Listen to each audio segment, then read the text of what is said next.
नमस्कार दोस्तों, आप सभी का हमारे YouTube चैनल कथा कहानियों के संसार में स्वागत है। आज मैं आप लोगों को जीतिया जीवित पुत्रिका व्रत कथा सुनाऊंगी। तो कथा इस प्रकार से है। दो बहनें थीं, एक का नाम था सुखिया और दूसरी का नाम था दुखिया। दोनों का भाग्य उनके नाम जैसा ही था।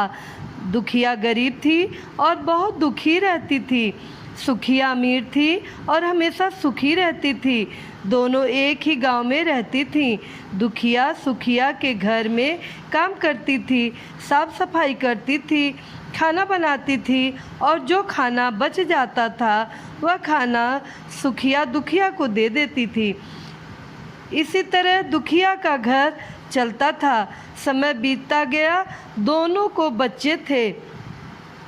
सुखिया को 2 पुत्र थे और दुखिया को भी 2 पुत्र थे। जब जीतिया का व्रत आया तो दोनों बहन जीतिया का व्रत रखी थीं। दुखिया सुखिया के घर में काम करती थी।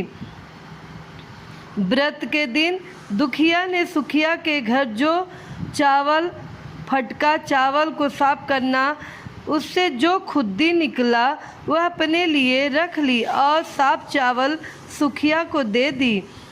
फिर साग को चुनी, पत्तियों को डंठल से अलग करना, बढ़िया वाला साग सुखिया के लिए रख दी और जो डंठल था वह अपने लिए रख ली।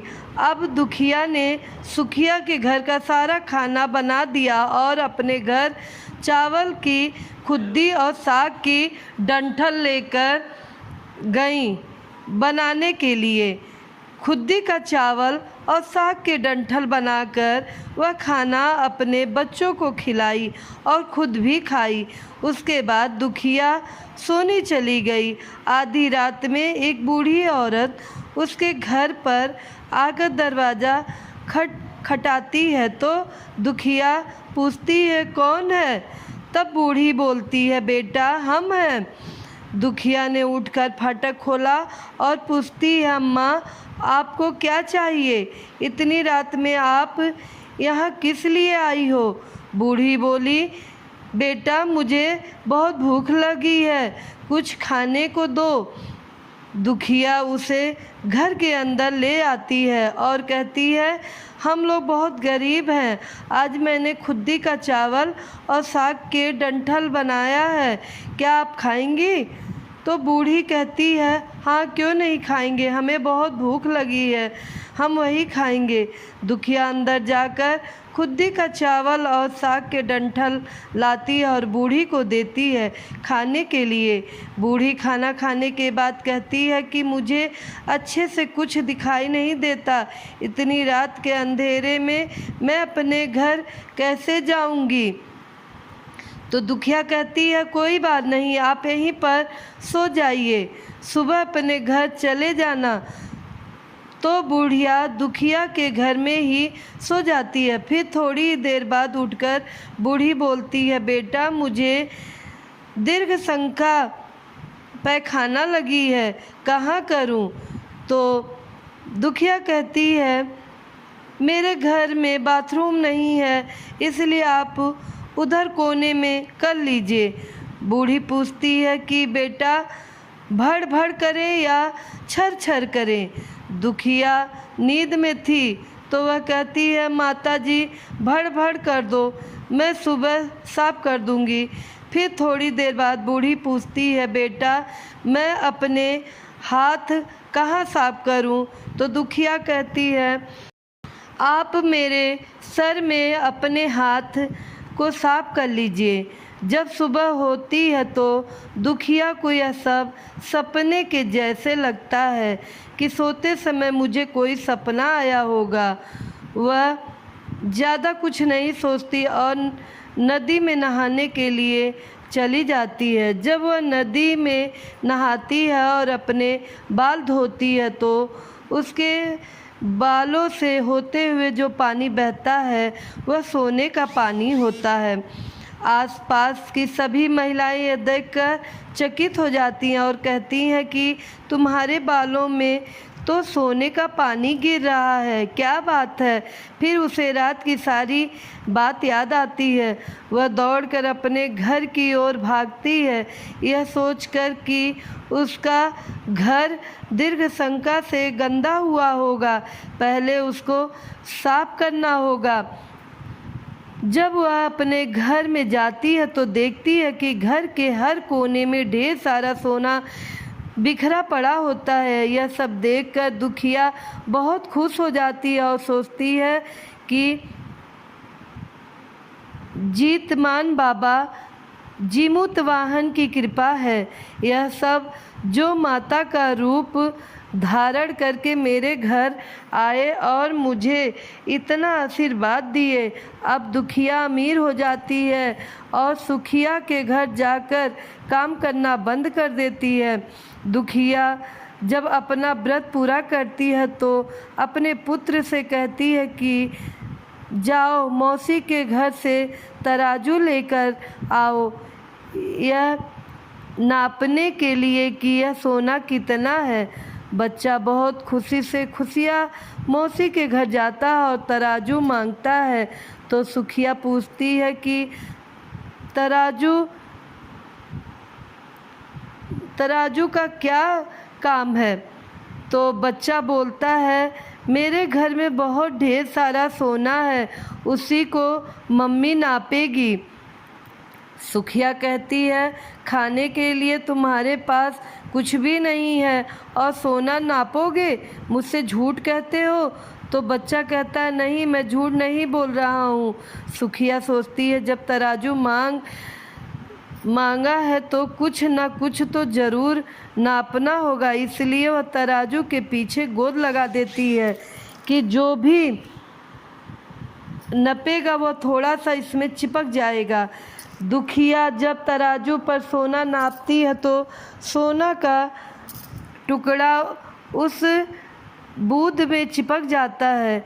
जब बच्चा तराजू लौटाने आता है तो सुखिया उसको पलट कर देखती है तो उसे तराजू में सोना लगा हुआ मिलता है। सुखिया सोचती है, उसके घर में ज़रूर कहीं से सोना आया होगा, इसलिए वह कई दिन से काम भी नहीं करने आ रही है।